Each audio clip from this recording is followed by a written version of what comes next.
Emergency কেউ যদি বের হতে চায় তার জন্য যদি কোনো অসুবিধা না হয় নির্বিঘ্নে চলাচল করার জন্য আমাদের এই উচ্ছেদ। নিরাপত্তার বিষয়ে যারা এখানে বাড়ির কমিউনিটি আছেন তারা নিজেরাই নিরাপত্তা জোরদার করবেন। সঙ্গে আমাদের থানা আছে, থানায় এই নিরাপত্তার বিষয়ে কিছু হলে তারা বিষয়টা দেখবেন। যেহেতু এই আবাসিক এলাকার ঠিক পাশেই অনেকগুলো গোষ্ঠী এখানে অবস্থান করছে, তাদের নিরাপত্তার জন্যই আসলে মূলত তারা সন্ধ্যার পরে গেটগুলো বন্ধ রাখে। তো সেই ক্ষেত্রে তাদের নিরাপত্তার কি ব্যবস্থা? নিরাপত্তা যদি বিঘ্নিত হয় সেই সম্পর্কে নিরাপত্তা দেখার দায়িত্ব হলো আমাদের পুলিশ বিভাগের থানা। সেখানে সরাসরি তারা অভিযোগ করবেন এবং আশা করি পুলিশ বিভাগ এই ব্যাপারে ভূমিকা নেবে।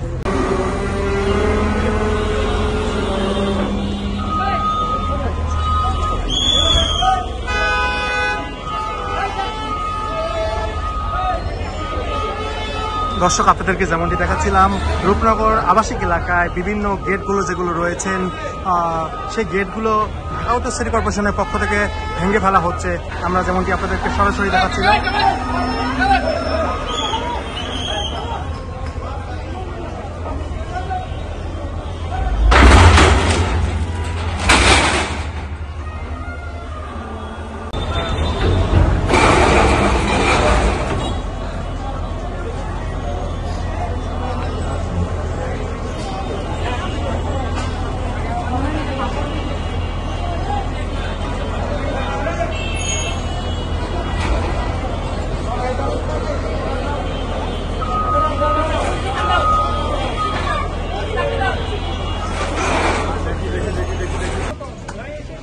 স্যার ওই আছে স্যার, সামনে গেট আছে।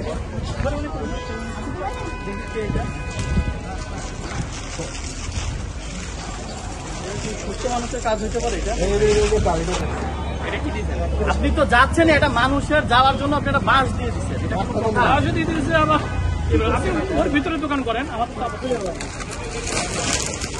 তাড়াতাড়ি দোকান এইটাকে বানাই তুমিকে আমাদের দেখে নিয়ে আসুন।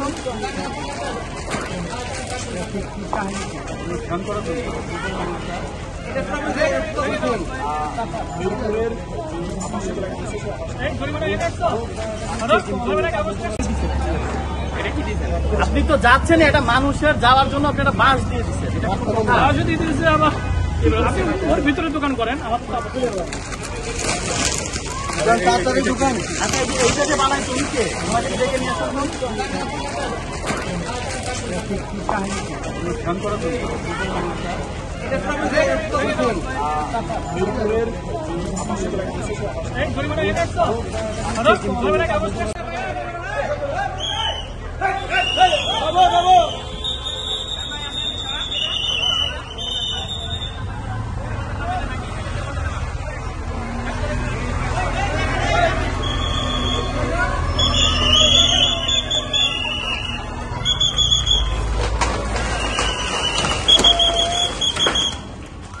দর্শক, যেমনটি দেখছিলেন যে মিরপুরের রূপনগরে মুসলমানের জন্য বা রাস্তা বন্ধ করে একটি গেট করা হয়েছিল রান্না করার জন্য, সেটি কিন্তু অবৈধ উচ্ছেদে সেটি সরিয়ে দেওয়া হচ্ছে। যেমনটি আপনাদেরকে দেখাচ্ছিলাম পুরোপুরি তছনছ করে ফেলা হচ্ছে, যা যা ছিল সব কিন্তু তছনছ করা হচ্ছে।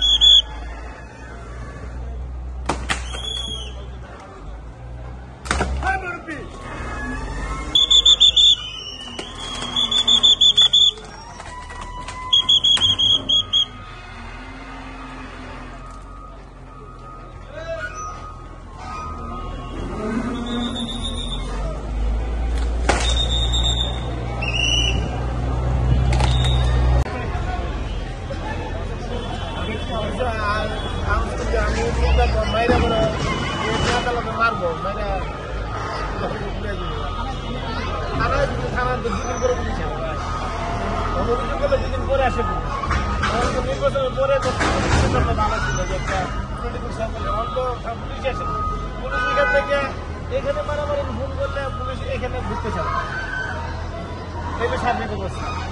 জনগণ পুলিশের উপরে ঠিক করছে, আমরা সারাদিন খোলা থাকি, সারা রাত দুইজন 4জন সিকিউরিটি গার্ড রাখবেন, তাহলে চুরি আর পারবেন। গেট দিয়ে কিছু কেটে মানে গেটের উপর দিয়ে তো আসা যায় না। তারপরে যাইতে যাওয়ার সমস্যা হুইসেল মুসেল দিলে মানুষ ওঠে। এটাই ঠিক আছে। 4 জন রাখবেন, তারা রাত দিনে 24 ঘন্টা পাহাড়ে থাকবে আপনার। করাই যাবে না। ছেলে যা হবে এটা নিয়ে আমরা নিলাম করে সরকারি কোষাগারে টাকাটা জমা দেওয়া হবে।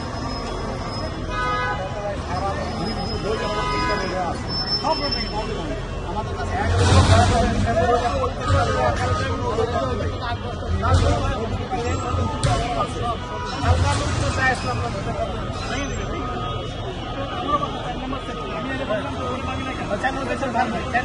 বাংলাদেশ